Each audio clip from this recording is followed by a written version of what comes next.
आर्या श्रीमती दुलारी Singh college के YouTube channel पर आप सबका हार्दिक स्वागत है।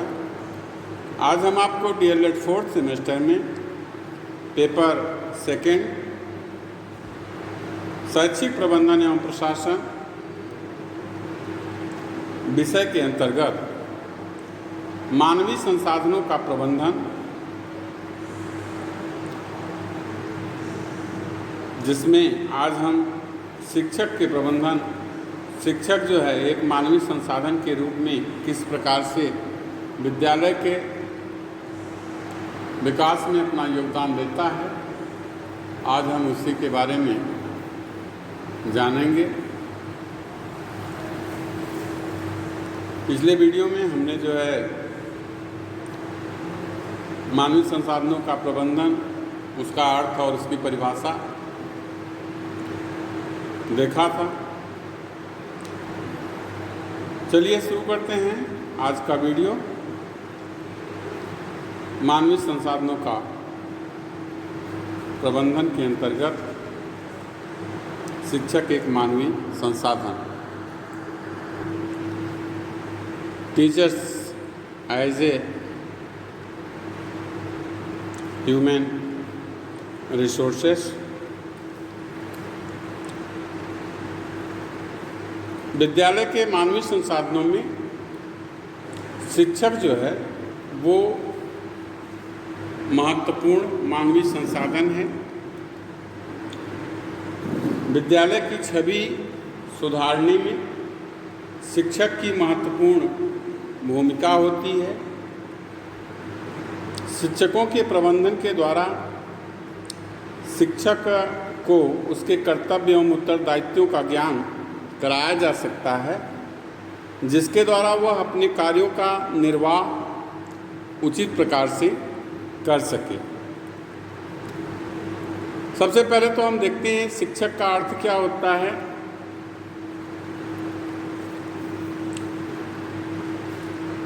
अंग्रेजी भाषा में शिक्षक को टीचर कहा जाता है। T फॉर ट्रूथफुल, सत्यनिष्ठा। E एनर्जेटिक, ऊर्जावान। A अफेक्शनेट, जिसको हम अफेक्शन भी बोलते हैं, ममता। C कोऑपरेटिव, सहयोग। H हम्बल, अभिमान रहित। E इफिशिएंट, कार्य कुशल। और R रिसोर्सफुल, चतुर। यानी सत्यनिष्ठा, ऊर्जावान,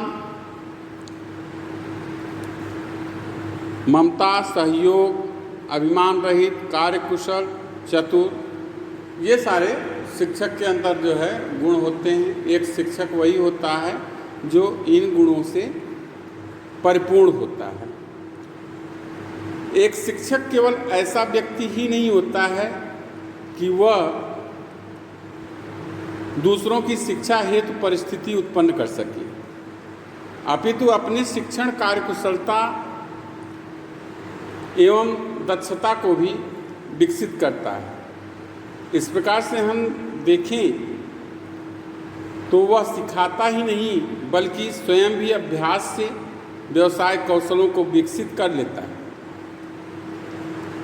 अनुभव की परिस्थिति जो होती है वो सीखने का मुख्य आधार होता है। एक शिक्षक जो होता है उसको अनेक कौशलों की आवश्यकता होती है और इस संबंध में कोई सामान्य कथन जो है वह नहीं दिया जा सकता है। और यह संभव हो सकता है कि शिक्षक अपने छात्रों के अध्ययन में किस प्रकार के शिक्षण कौशल का उपयोग करता है। एक जो शिक्षक होता है उसको शिक्षण कौशल और सामाजिक कौशलों की आवश्यकता होती है। एक शिक्षक का उत्तरदायित्व अपने छात्रों के प्रति ही नहीं होता है बल्कि अपने जो प्रशासक होते हैं उनके प्रति भी होता है। एक शिक्षक का यह उत्तरदायित्व एवं कर्तव्य है कि उसे अध्ययनशील तत्कालीन समाज का बोध उसको होना चाहिए, तभी वह छात्रों की आवश्यकताओं की पूर्ति कर सकता है। कक्षा शिक्षण की जो भूमिका होती है उसका निर्वाह वो तभी समुचित ढंग से कर सकता है। एक शिक्षक को शिक्षण का भी सही बोध होना चाहिए। रविन्द्रनाथ टैगोर जी ने शिक्षक की एक व्यापक परिभाषा दी। एक शिक्षक वास्तव में तभी शिक्षण कर सकता है जब वह स्वयं अध्ययनशील रहता है। एक जलता हुआ दीपक ही दूसरे दीपक को प्रज्वलित कर सकता है। यदि एक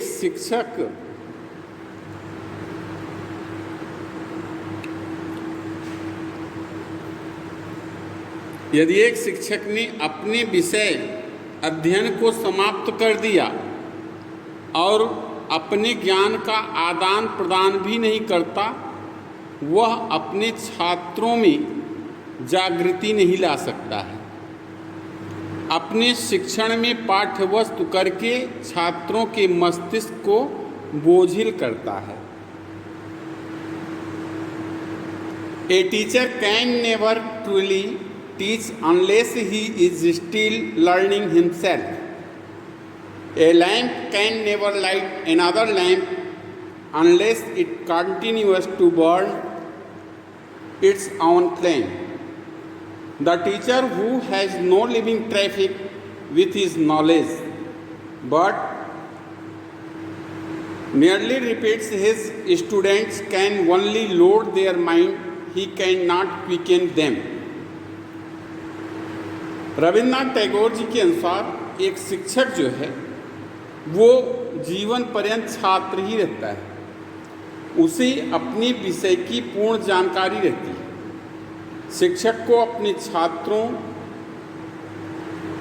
और अपने विषय का पूर्ण ज्ञान होना चाहिए।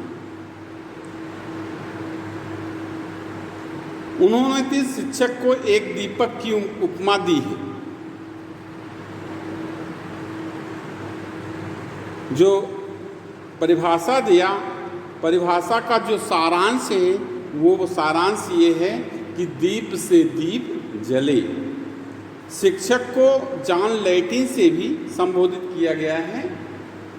जॉन का अर्थ होता है छात्र और लैटिन का अर्थ होता है विषय का ज्ञान।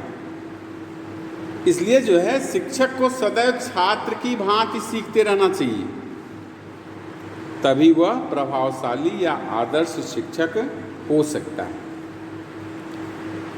शिक्षक शब्द जो है वो शिक्ष धातु से बना है, जिसका अर्थ होता है सीखना और सिखाना। एक शिक्षक स्वयं भी सीखता रहता है और छात्रों को सिखाता रहता है। शिक्षक को एक दार्शनिक की भी संज्ञा दी जाती है। आज तो शिक्षक जो है वो प्रबंधक भी माना जाता है। आज शिक्षण में नैतिक मूल्य और सामाजिक आदर्शों को महत्व नहीं दिया जाता। शिक्षण की विशेषताओं का अध्ययन किया जाता है। प्रभावशाली शिक्षक एवं शिक्षण की विशेषताओं और उसके गुणों की पहचान की जाती है। और इतना ही नहीं, इसके अतिरिक्त कक्षा शिक्षण का निरीक्षण एवं समान रूप में होने वाली क्रियाओं का वर्णन किया जाता है।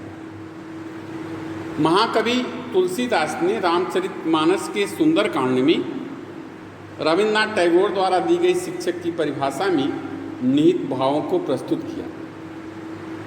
सीता जी की खोज के लिए दक्षिण दिशा में कौन जा सकता है, तो जामवंत ने बताया था कि सुग्रीव की सेना में एक ही वीर हनुमान है जो दक्षिण दिशा में जा सकता है, परंतु उसे उसकी शक्ति की अनुभूति करानी होगी। क्योंकि उसे अपनी शक्ति का बोध नहीं है और तभी वह दक्षिण दिशा के समुद्री मार्ग पर जाने को तत्पर होगा। तो हनुमान की शक्तियों की अनुभूत कराने का कार्य किसने किया? जामवंत को दिया गया और वह कार्य में क्या हुए? सफल हुए। जामवंत ने एक आदर्श और प्रभावशाली शिक्षक की भूमिका का निर्वाह किया।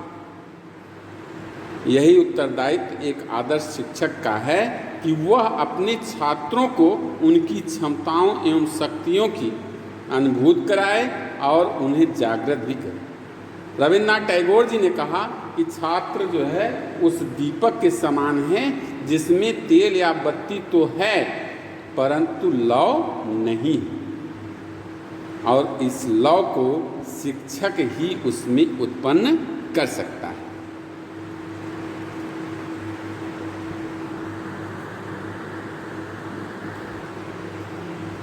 ऑक्सफोर्ड ने शिक्षक की 4 क्रियाओं का उल्लेख किया है जो शिक्षक को सामान्य रूप से करनी चाहिए।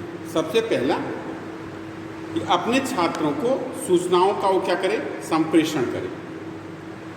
दूसरा, विषय संबंधी सूचनाओं का संप्रेषण करे। और तीसरा, सूचनाओं का ज्ञान होना जिसका उसे उपयोग करना है। और चौथा, विशिष्ट पाठ्य वस्तु के लिए अनुदेशनात्मक प्रक्रिया का उपयोग करें।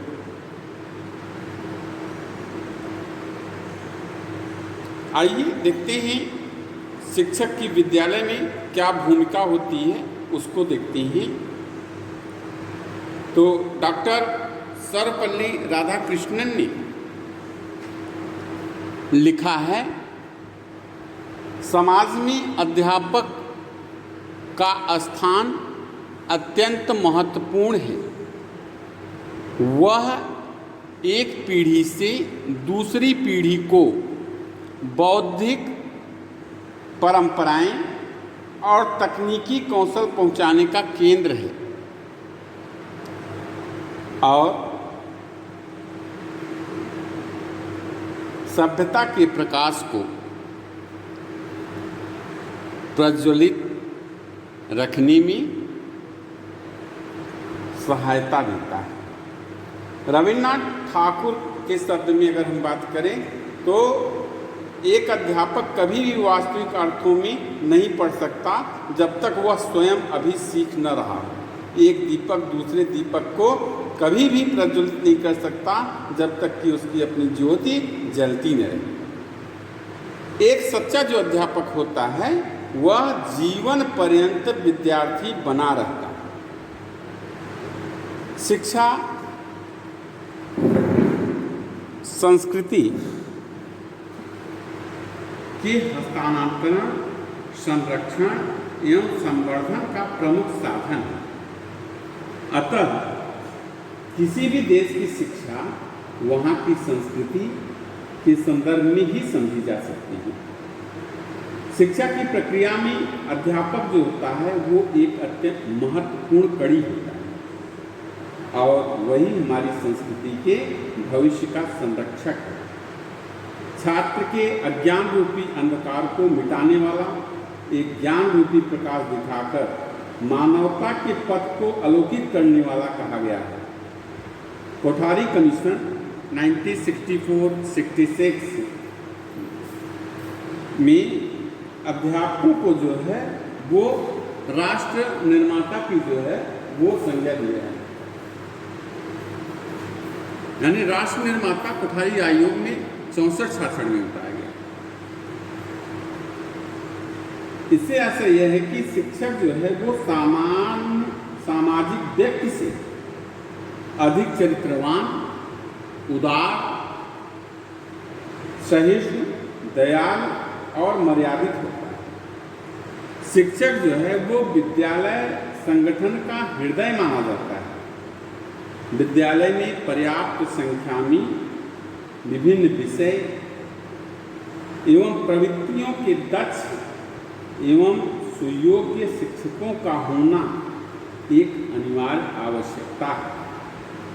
शैक्षिक कार्यक्रमों की सफलता अध्यापक के व्यवहार, योग्यता एवं कार्य प्रणाली पर निर्भर करती है।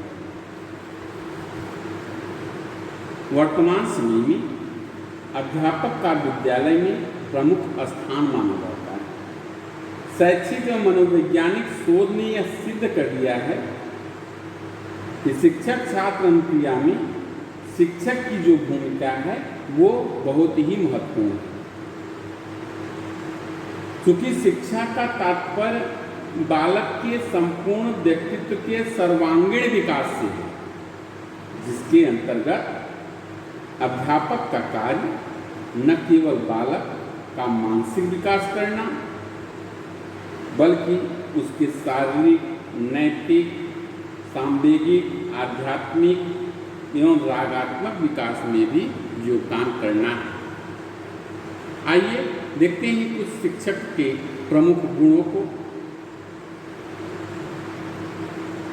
सबसे पहला गुण कि एक सफल अध्यापक छात्र प्रेमी होता है तथा विद्यार्थियों के विकास में रुचि लेकर कठिनाइयों को हल करने में तत्पर रहता है। छात्रों के हित चिंतक अध्यापक जो होते हैं वो लोकप्रिय होते हैं। दूसरा, अध्यापक का व्यक्तित्व प्रभावशाली होना चाहिए, अर्थात वह अपने संपर्क में आने वाले छात्रों एवं अन्य व्यक्तियों का आदर एवं स्नेह प्राप्त कर सकते हैं। तीसरा, अध्यापक शारीरिक एवं मानसिक रूप से स्वस्थ तथा चरित्रवान होना चाहिए। चौथा, एक अध्यापक में नेतृत्व प्रदान करने की क्षमता होनी चाहिए। पांचवां, अध्यापक का समाज के प्रति स्वस्थ दृष्टिकोण होना चाहिए। समाज के कार्यक्रमों में अध्यापक को समुचित सहयोग प्रदान करना चाहिए। इसके बाद देखते हैं अध्यापक को मनोविज्ञान का व्यवहारिक ज्ञान जो है वो आवश्यक है, जिससे कि वह बालकों की व्यक्तिगत विभिन्नताओं तथा रुचियों, अभिरुचियों, प्रेरणाओं, योग्यताओं एवं क्षमताओं को समझकर उचित मार्गदर्शन कर सके। अध्यापक अध्ययनशील होना चाहिए। शिक्षण के विषय एवं विधियों में नवीनतम परिवर्तनों से परिचित होते रहने की जिज्ञासा अध्यापक में बनी रहनी चाहिए। कुछ बिंदु और हैं, जैसे कहा जाए तो अध्यापक को अपने विषय पर पूर्ण अधिकार होना चाहिए।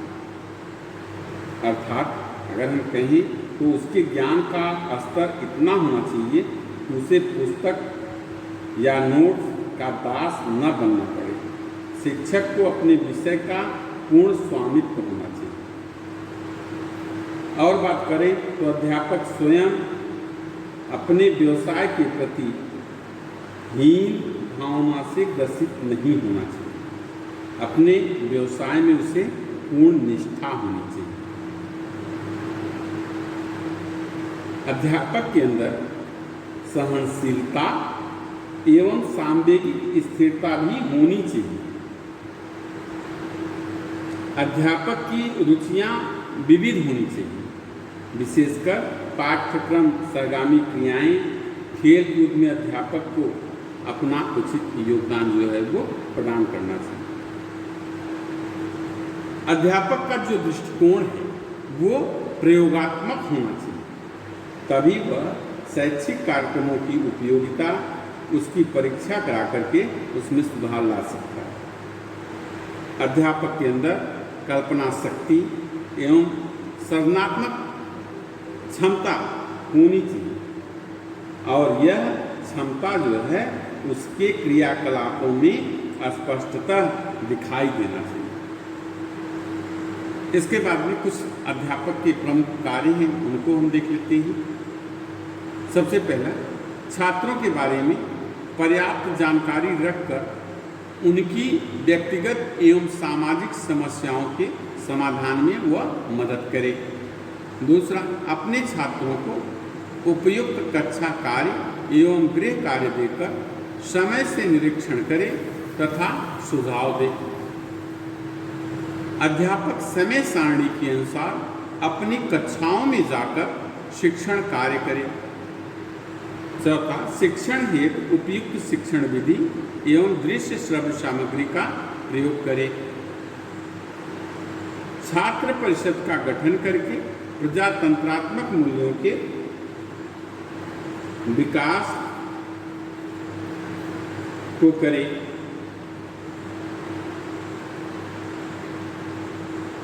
छात्रों को भली भांति प्रशिक्षित करके विद्यालय के अच्छे शैक्षिक परिणाम प्राप्त कराने के लिए उसे प्रयत्नशील रहना चाहिए। अध्यापक को निजी ट्यूशन नहीं करना चाहिए, क्योंकि अनेक कुरीतियाँ निजी ट्यूशन का ही परिणाम है। कई अध्यापक तो उत्तीर्ण कराने का ठेका भी ले लेते हैं। प्रश्न पत्र आउट कराना, नकल कराना, ये सब निंदनीय कार्यों में उलझ जाते हैं। कहीं कहीं ये छात्र उत्तीर्ण नहीं होते, तब असम्मान का सामना भी करना पड़ता है। यदि ट्यूशन करना आवश्यक ही है तो नियमानुसार सीमित संख्या में अच्छे तरीके अपनाकर किया जाए, अन्यथा शिक्षक की स्वयं की और विद्यालय की छवि जो होती है वो धूमिल हो जाती है। एक अध्यापक को कभी भी दूसरे अध्यापक या दूसरे विद्यालय की बुराई समाज में या विद्यार्थियों से जो है वो नहीं करनी चाहिए।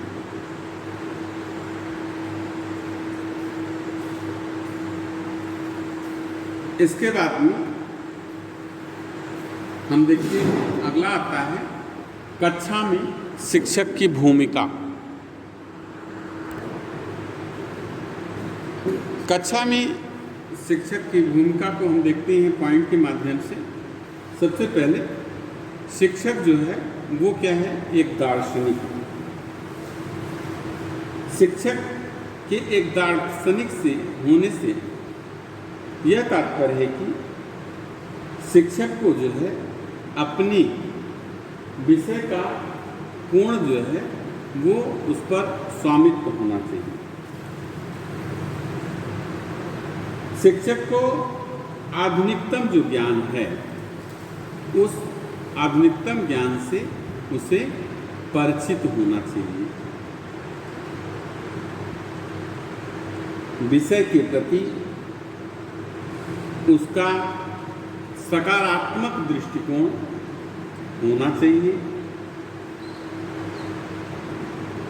दूसरा है शिक्षक एक निर्देशक। शिक्षक को अपनी पाठ्यवस्तु के शिक्षण के साथ यह भी आवश्यक होता है कि वह छात्रों को सीखने की कठिनाइयों को समझे और उसका समुचित उपचार और निर्देशन करे। तीसरा है शिक्षक छात्रों का मित्र। शिक्षक छात्रों का मित्र किस प्रकार से होता है वो आप लोग भी भली भांति से जान सकते हैं, जानते भी हैं। एक शिक्षक को अपनी कक्षा में छात्रों के प्रति सहानुभूत व्यवहार उसे करना चाहिए, जिससे छात्र जो हैं वो शिक्षक को अपना हितैषी समझे और अपनी जो उनके कठिनाइयाँ हैं उन कठिनाइयों को निसंकोच वह अपने शिक्षक के साथ उसको शेयर कर सके और उसका निरीक्षण, उसका जो उसके जो कठिनाई है उस कठिनाई का समाधान भी एक शिक्षक को जो है वो करना चाहिए। इसके बाद में ही शिक्षक एक प्रबंधक कैसे होता है।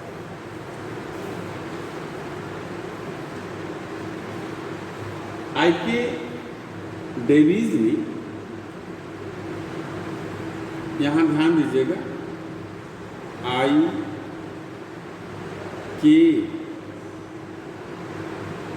डेविस, ये बातें, शिक्षक एक प्रबंधक है, ये बातें कही हैं I.K. डेविस। ये कभी कभी एग्जाम में पूछ लेता है कि शिक्षक एक प्रबंधक होता है, यह बात किसने कही, तो आपको पता होना चाहिए I.K. डेविस ने शिक्षक को एक प्रबंधक माना, क्योंकि कक्षा की अनुदेशनात्मक प्रक्रिया प्रबंधन जो होता है वो शिक्षक ही करता है, और यह शिक्षक का ही उत्तरदायित्व और अधिकार भी होता है। कक्षा की अनुदेशन प्रक्रिया को प्रत्येक शिक्षक अपने ढंग से विकसित करता है और उसका प्रस्तुतिकरण करता है। इसके बाद में शिक्षक एक नेता, टीचर एज ए लीडर। शिक्षक अपनी कक्षा का नेता भी होता है, वह सभी छात्रों को शैक्षिक क्षेत्र में नेतृत्व प्रदान करता है और उनके कार्यों में सहयोग और समन्वय करने का प्रयास करता है। वह एक नेता की भांति छात्रों के हितों का ध्यान रखता है। इसके बाद आता है शिक्षक एक शोधकर्ता, टीचर एज ए रिसर्चर। एक प्रभावशाली शिक्षक जो होता है वो एक अच्छा शोधकर्ता भी होता है। एक शोधकर्ता की तरह वह कक्षा की समस्याओं के प्रति अत्यधिक संवेदनशील होता है और समस्याओं की पहचान कर